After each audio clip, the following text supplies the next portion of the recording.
Okay, picture this. May 29th, 1943. RAF Alconbury in England.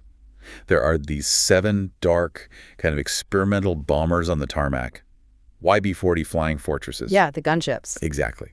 And the description is bristling with up to 16.50 caliber machine guns. I mean, that's a lot of firepower. It is. And it wasn't your standard mission profile at all. This was, well, it was pretty desperate, frankly. 8th Air Force was trying to plug this massive hole, the escort problem that was just, I mean, the sources say it was bleeding them dry over Germany. Losses were huge. It was a classic case, really, of trying to solve a deep problem with, well, more hardware. A technological overreaction, you could say. The thinking was, we need more guns, more armor, make it tougher. But that wasn't the real issue, was it? No, not fundamentally. They were wrong about what needed fixing. So today we're going deep into this incredible story, this journey of how a tiny design change, just shifting something 3 feet, turned the B-17, probably the most famous American bomber of the war, turned it from this vulnerable target into, well, a machine that could actually do its job and survive. A war winner. That's exactly our mission for this deep dive. Yeah. We're looking at the sources that cover these systemic failures in the early B-17s, the sort of disastrous first attempts to fix it, like those YB-40s you mentioned. The gunship experiment, a fascinating dead end. And then finally, this really elegant, simple solution that came from the maintenance crews, the engineers on the ground, especially out at the United Airlines Modification Center in Cheyenne, Wyoming. And what's really fascinating when you dig into the documents is that the B-17 concept was brilliant. High altitude, 4 engines, meant for precision bombing. Yay. Genius for its time. Right. But its Achilles heel, the thing that was killing crews, it wasn't really the German fighters directly, not in the way you'd think. It was almost like friendly fire, or maybe friendly interference. Interference. How so? We're going to trace how this critical design flaw, really a human factor's oversight in the waist gun position, where you had 2 gunners standing right opposite each other. How that setup, in the absolute chaos of air combat, was often more immediately deadly to the crew itself than the Messerschmitts attacking them. It boiled down to simple geometry, but the consequences were catastrophic. And the solution, it wasn't more complexity, it was kind of the opposite, a real shift in thinking. Okay, so let's set the stage properly. This crisis of attrition in early 43, it sounds bad, but how bad was it really? The sources use this phrase, the mathematics of death. That's chilling. It is, and it was meant to be. Because the numbers, when they actually crunched them, were just brutal. They stripped away any, romantic ideas about air combat. The 8th Air Force's own operational research section, these are the analysts, right?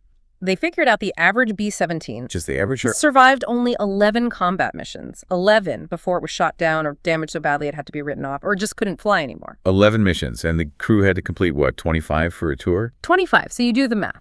The probability, the cumulative chance of surviving those 25 missions, starting from mission 1, it was only about 27%. Wow. Less than a 1 in 3 chance of finishing your tour. Think about that. I mean, really absorb that. For you, the listener, imagine being told you have a nearly 3/4 chance of being killed, captured, or seriously wounded before you can go home. Unthinkable. And those stats weren't abstract. They meant empty bunks in the barracks all over East Anglia. They meant those dreaded telegrams going back home. And it meant replacement crews were arriving from the States, often barely trained, faster than the Air Force could even process them, let alone prepare them for what they were facing. And this whole crisis, it stemmed from a pre-war idea, a doctrine that just wasn't holding up. Yeah, exactly. It was the theory of the self-defending bomber formation, dreamed up, at the Air Corps Tactical School down at Maxwell Field. The idea was if you pack enough bombers together in these tight formations, these combat boxes. Right, the boxes. The sheer amount of defensive firepower, all those .50 calibers firing together, would create this impenetrable wall of lead. So they thought you could fly deep into enemy territory in daylight, hit precise targets, and you wouldn't need fighter escort the whole way. A neat theory. Beautiful on paper, mathematically sound, maybe, but the sources are crystal clear. Flying over Nazi Germany, it was proving tragically wrong, just wasn't working. Why not? What did the theory miss? Well, a lot of things. The brutal weather at 25,000 feet, the sheer physical limitations of the planes and the men at that altitude, and frankly, the skill and determination of the German fighter pilots. And the escorts couldn't stay with them the whole way. That was the critical point. The P-47 Thunderbolts they had early on, Great planes, but short-legged. They had to turn back near the German border, and the moment they did, the Luftwaffe pounced. And the German pilots, they weren't stupid. They figured out where the weak spots were. Oh, absolutely. Pilots flying the Focke-Wulf 190, the Messerschmitt Bf 109, these were top-tier fighters. They quickly developed tactics to hit the bombers where they were most vulnerable. They learned to avoid the nose and tail guns as much as possible and concentrate their attacks. Right. The beam, straight in from the side, 90 degrees, 3 o'clock, 9 o'clock, right where those waist gunners were supposed to provide the most protection. But because of the design flaws in those early B-17s, the E and F models, the waist positions were actually proving to be, as one source puts it, the most glaring vulnerability in the whole defensive setup. So the Germans knew hitting the sides was the key. They knew. Concentrate fire there, overwhelm those gunners, and the formation starts to unravel. So this wasn't just a technical glitch on one plane. It was the weak link threatening the entire strategic bombing campaign. They were losing planes and, more importantly, trained crews faster than they could replace them. The whole effort was at risk of failing before it even really got going. Okay, so let's zoom in on that waist position. The physical setup in those early B-17s, the E and F models, remember, these were designed in the late 1930s. Right. Different era, different assumptions. Totally. And they were only tested in peacetime conditions. Nice weather, no one shooting back. A bit different from combat over Germany. Just a bit. The design was pretty basic. 2 gunners standing directly across from each other in the fuselage. Each one had a flexible .50 caliber Browning M2 machine gun, manually operated, sticking out of an open window. Open windows at 25,000 feet. Open windows, about 2 feet high, 3 feet wide, unprotected. Wow. Now, picture the space. The fuselage right there is maybe 10 feet wide, maximum, and it's starting to taper towards the tail. So you've got these 2 guys, big guys usually, trying to swing these heavy machine guns around, tracking small, fast-moving fighters. And they're wearing bulky gear. Oh, yeah. Not just flight suits. Heavy, sheepskin-lined jackets and trousers for the cold. Flak vests, sometimes weighing 30 pounds. Cumbersome parachute harnesses strapped over everything. So they're going to bump into each other. Constantly. It wasn't just likely, it was inevitable, especially when things got hairy. The pilot throws the plane into a violent, evasive turn because fighters are coming in. Which happened all the time. All the time. And bang! The gunners collide. Their guns collide. They're tangled up, trying to track a target closing at hundreds of miles an hour. And this wasn't just inconvenient. It was dangerous. Lethal. We're not talking about just, a bump or losing your balance for a second. In that tangle, critical things happen. Oxygen hoses got snagged and disconnected. Oh, no. Yeah. At 25,000 feet, the air is thin. You lose your oxygen supply. You've got seconds before hypoxia sets in. You're unconscious very quickly, dead within minutes. Silently taken out of the fight, not by a German bullet, but by colliding with your own crewmate because the plane's design forced you together. Just horrific. And then there were the guns themselves. The ammo belts, feeding hundreds of rounds a minute ideally, would get tangled between the 2 gunners. One guy swings his gun, snags the other guy's belt. Jamming both guns. Exactly. Both guns jammed right when you need them most. Right when that Focke-Wulf is lining up its shot on your wingman or on you. The sources are really clear. Crews died because the gunners literally couldn't defend the plane due to this fundamental design flaw. And on top of all that, the environment. You said open windows. Open windows. Standard bombing altitude, 25,000 feet. Temperatures routinely hit 60 degrees below 0 Fahrenheit, minus 60. I can't even imagine. And then you have the slipstream. The plane's moving at maybe 200 miles an hour, indicated airspeed, so you've got this ferocious wind roaring through those open windows. It wasn't just cold, it was an instant flash freezer for any exposed skin. How could anyone even function, let alone fight? It's incredible they did as well as they did. Everything iced up. The guns, the oxygen masks and regulators, the ammo feeds. Gunners wore layers of gloves, silk, wool, leather, electrically heated mittens, and still got severe frostbite. Because they had to clear jams. Had to. If your gun jams, the plane is defenseless from that side. So they'd rip off the gloves, use bare hands to clear the ice or the stuck ground, knowing they might lose fingers, but it was that, or maybe lose the plane and everyone on it. It was just this layer of environmental horror piled on top of the basic design failure. Is there specific evidence of this in combat reports? Oh, absolutely. The reports were screaming about it if you knew how to read them. January 27th, 1943. This was the first American raid on Germany itself, hitting Wilhelmshaven. Debriefings specifically mentioned gunners having severe difficulties engaging enemy fighters due to mutual interference. So, right from the start. Right from the start. The men were there, the guns worked in theory, but the space prevented them from fighting effectively. And it got worse. It seems so. There was a raid on March 6, 1943, hitting ball-bearing plants. Reports came back that multiple B-17s just couldn't defend themselves against attacks from the beam because the gunners got tangled up when the planes were maneuvering hard. The aircraft was being shot down because the gunners, through absolutely no fault of their own, were effectively fighting each other for room to fight the enemy. Okay, so the losses are piling up.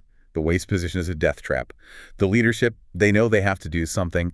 And the answer they came up with first wasn't fixing the waist, was it? It was this YB-40 thing. Yeah, the YB-40. The gunship concept, it really shows the thinking at the time, which was, again, more hardware, more guns. The program kicked off around September 1942. It was meant as a stopgap, right? Well, they waited for long-range fighters like the P-51 Mustang. Exactly. The P-51 was still a ways off from being available in large numbers. So the P-47s would take the bombers so far, then they'd have to turn back, leaving the bombers alone deep inside Germany. The idea with the YB-40 was to have these heavily armed B-17s fly with the bomber formations purely for defense, like flying bodyguards. So how did they modify them? It sounds like more than just adding a few guns. Oh, it was a major conversion. Lockheed's Vega plant did the work on standard B-17Fs. They really went all out. They added a second Sperry dorsal turret, the top turret sticking in the radio compartment space. Okay, more top coverage. Yep. Then they added the Bendix chin turret under the nose. That's actually a really important piece we'll come back to. It addressed a different major vulnerability. They completely ripped out the bomb bay. No bombs on this plane. Instead, they filled it with racks for ammunition. We're talking over 11,000 rounds of .50 caliber ammo, plus extra armor plating all over. 11,000 rounds. That's a lot of weight, a huge amount. And critically for our story, what did they do in the waist position? The place that was already causing lethal problems because of space. Uh-oh, don't tell me. They doubled down, they took out the single flexible guns and installed twin gun mounts in those same small open windows. The logic must have been, well, if one gun isn't stopping them, maybe two will. That seems fundamentally flawed given what we just discussed. Completely. And the flaw became apparent almost instantly. The first batch of 13 YB-40s arrived in England at RAF Alconbury in early May 1943. They started training flights, mock combat exercises, and it was a disaster. Doubling the guns made the space problem worse. The twin mount took up even more room inside the fuselage. The gunners were, according to the reports, repeatedly colliding and fouling their equipment. They'd basically amplified the original lethal flaw. But it wasn't just the gunners hitting each other. There was another problem, right? Keeping up with the formation. Yes, physics caught up with them. Think about it.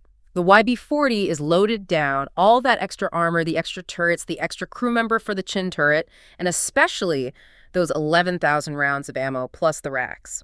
It was significantly heavier than a standard B-17F after the B-17F dropped its bombs. Right. The regular bombers get lighter. Exactly. A B-17F drops maybe 6,000 pounds of bombs over the target. Suddenly it's lighter, it can climb faster, accelerate faster, get out of there quicker. The YB-40, carrying what was essentially just heavy ballast where the bombs used to be, stayed heavy. So it couldn't keep up. Couldn't keep up. Sources say the extra drag from the turrets and the weight penalty slowed the YB-40 down by maybe 15, even 20 miles per hour compared to a clean bomber heading home. This forced the whole formation into a terrible choice.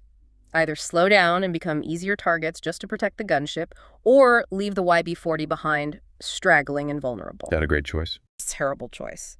And the combat debut confirmed the fears. May 29th, 1943, the mission to Saint-Nazaire in France. The YB-40s struggled to stay in formation, especially after bombs away, and the debriefings, just brutal.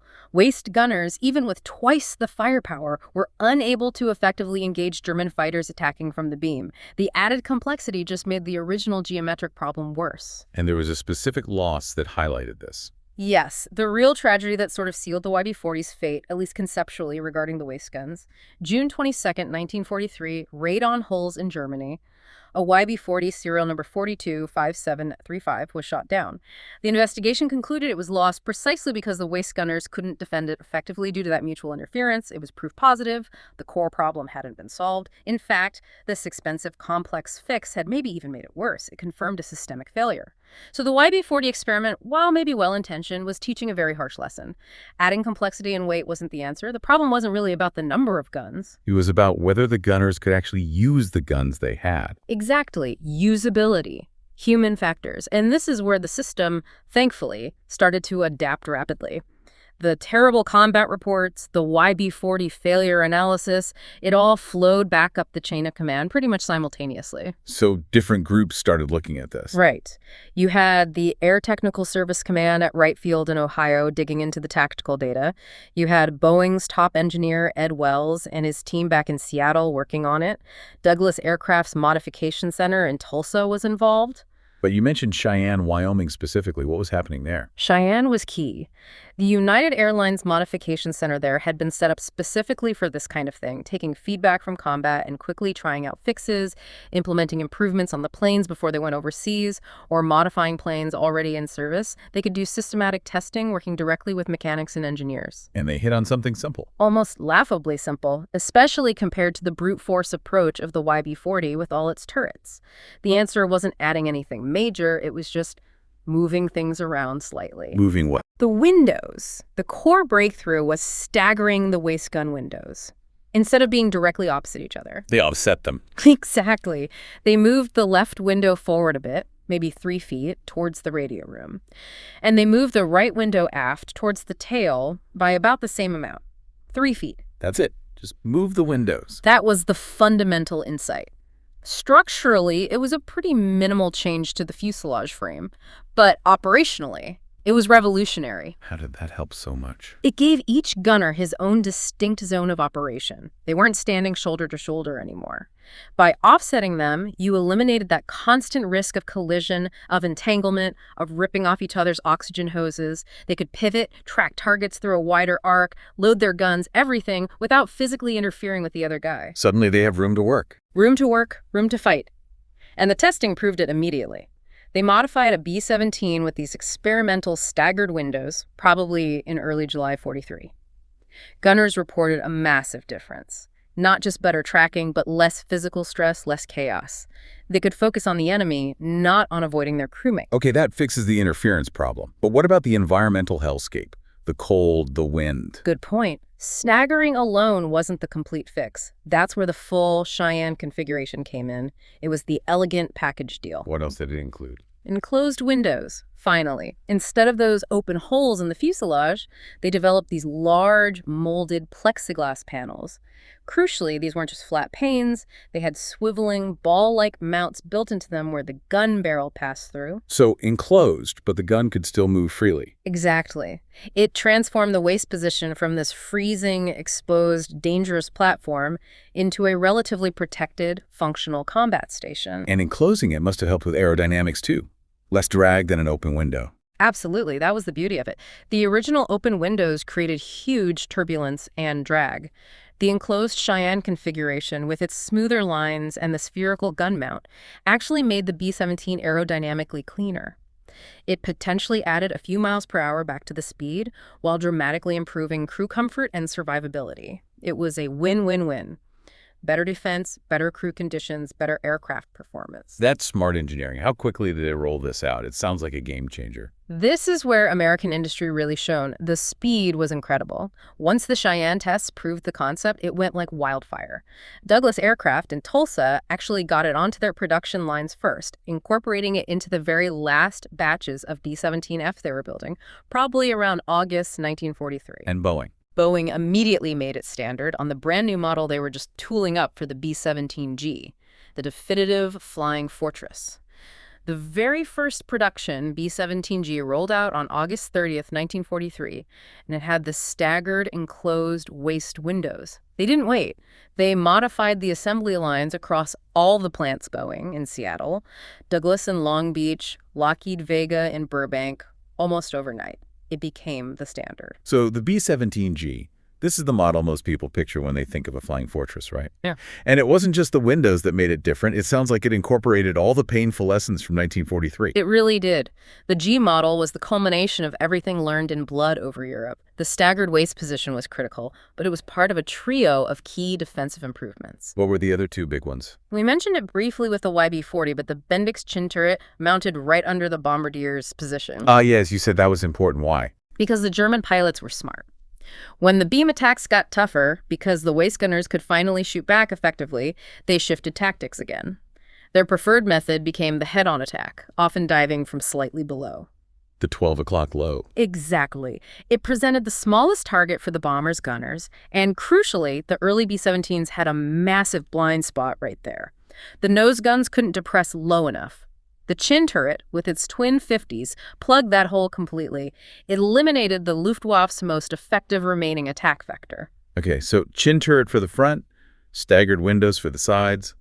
What else? Improvements to the tail gun position as well. Better visibility and protection. So you put it all together, the chin turret, the staggered and enclosed waist guns, the improved tail, and the B-17G really did become what the sources call the most heavily armed bomber of the war. It bristled with 13.50 caliber machine guns covering nearly every angle. And they built a lot of them. A staggering number. Boeing in Seattle alone made over 8,600 G models. Douglas built nearly 2,400, Lockheed Vega another 2,250, and every single one of them had that Cheyenne configuration waist set up. It shows how vital they considered that fix to be. Did it make a difference in combat right away? Immediately. By the autumn of 1943, as the first G models reached combat units, the reports started changing. A big raid on Bremen and Vegsack, October 8th. The groups flying the new B-17Gs reported significantly higher kill claims against attacking fighters compared to the older F models still in the formations. And crucially, they suffered fewer losses specifically from those beam attacks. The fix was working exactly as intended. That's strong evidence, but you said the Germans noticed too. That's perhaps the most compelling validation. You look at the enemy's reaction. We have Luftwaffe reports like from Major Hans Philipp, a top ace commanding Jagdgeschwader 1. In October 43, he specifically noted that the American bombers had become noticeably more difficult to attack. Why? What did he say? He pointed to the waist guns. They were now delivering disciplined and accurate fire. The gunners weren't flailing anymore. They could track the fighters smoothly through their attack run. That made the beam attack, which used to be relatively safe for the Germans, suddenly very dangerous for them. So the Germans had to change their tactics again. Fundamentally, this is the ultimate proof the modification worked. They were forced to develop new ways to hit the bombers because the old ways weren't working well enough. They started using standoff weapons like the Werfer Granit 21 rocket mortar, basically firing rockets from outside the effective range of the B-17's guns, hoping for a lucky hit. Less accurate, though. Much less accurate. And even more telling, they created specialized assault fighters, the Sturmbach Focke-Wulf 190s. Sturmbach, a storm ram. Something like that. These were heavily armored FW-190s, often carrying big 30mm cannons, designed specifically to fly through the defensive fire, absorb hits, break up the bomber formations, and get close enough for a killing shot. The very fact they had to design and dedicate these specialized, expensive aircraft proves the standard B-17G had become too tough a nut to crack with conventional fighter tactics. The 3-foot stagger had really changed the game. How did this affect the bigger picture, the strategy? Profoundly. General Ira Eaker, commanding the 8th Air Force at the time, reported back that these modifications had materially improved their ability to conduct the bombing campaign. And then, when General Jimmy Doolittle took command in early 1944, he saw the B-17G wasn't just surviving better, it could defend itself better. Which meant he could change the escort doctrine.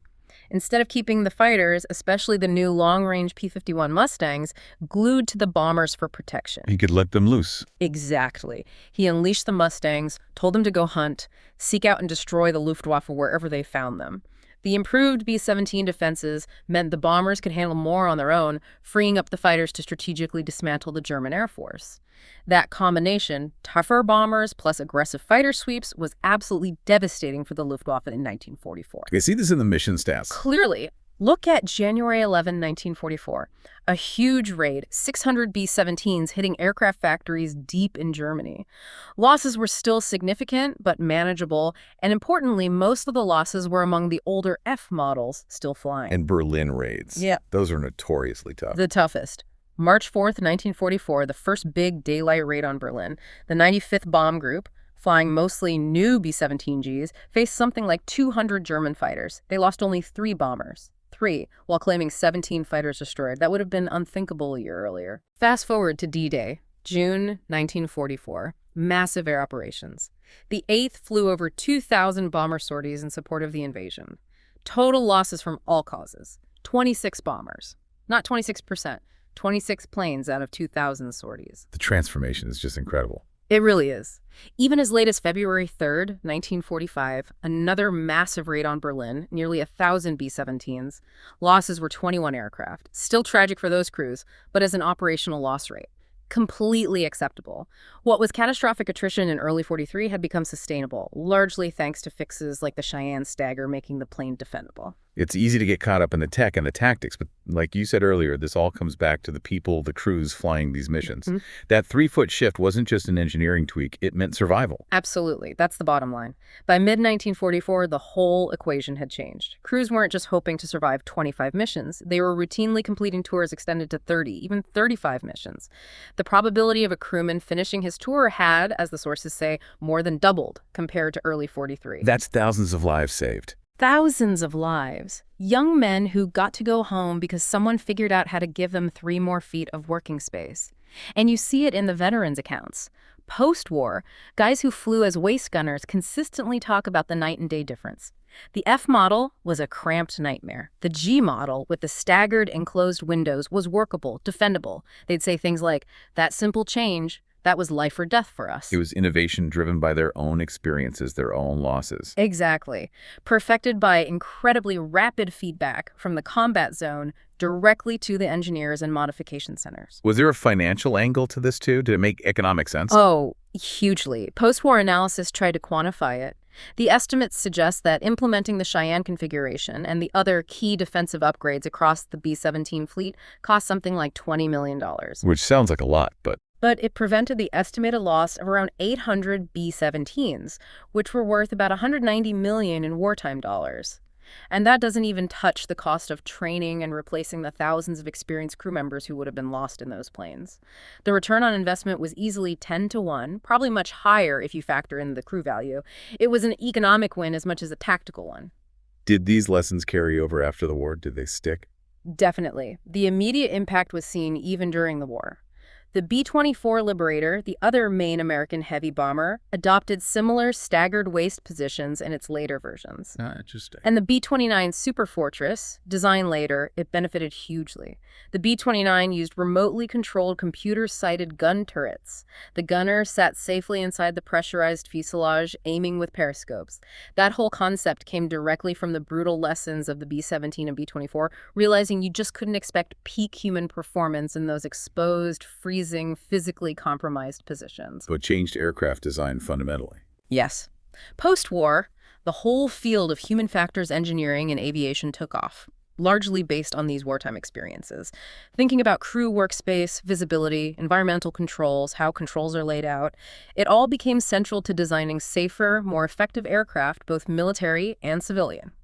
The B-17 waist position was a harsh but vital lesson. There's a quote you mentioned earlier from General Carl Spaatz about how the B-17G was designed. Yeah, it's profound. Spaatz said the B-17G was designed not in factories, but in combat. That sums it up perfectly. It really does. This whole story, the initial flaw, the YB-40 overreaction, the elegant Cheyenne fix-it, demonstrates this incredible American capacity, during that war at least, for rapid, pragmatic adaptation based on real-world feedback. Germany might have produced some technically amazing individual aircraft like the Me-262 jet fighter. Right, technologically superior in many ways. Yeah. But they couldn't match the U.S. system for identifying a problem across thousands of existing machines, finding a workable solution, and rolling it out across the entire production and modification network in a matter of months. It's fascinating. There are reports of B-17G waist gunners successfully engaging and damaging Me-262 jets in late 1944. An optimized conventional defense, born from experience, could still be effective even against revolutionary new threats. So the Flying Fortress that ultimately helped win the air war was truly a product of the crew's own sacrifices and feedback. That final effective defense Wasn't about piling on more guns like the YB-40 tried to do. No. It was about making the guns they already had usable by fixing that simple 3-foot spatial conflict. Victory through adaptation, really. Perfectly put. And, looking at the sources, that pattern really stands out. Systemic design flaw, followed by a complex, expensive technological overreaction, and then finally arriving at a simple, elegant, and successful solution, the 3-foot stagger. Yeah. It makes you wonder, doesn't it? For you, the listener, think about your own work, your own field. How often do we jump to the big, expensive, complex, fix the organizational restructure, the massive new software system, the equivalent of adding more turrets? When maybe the real answer is simpler. Maybe. Maybe the real solution is just a 3-foot shift somewhere. Realigning existing resources, changing a process slightly, removing some small point of friction or interference between teams or individuals. What are the hidden collision points, the unnoticed design flaws in our own systems that are costing us efficiency, momentum, maybe even success? Sometimes the answer isn't the sledgehammer, it's the small, smart adjustment.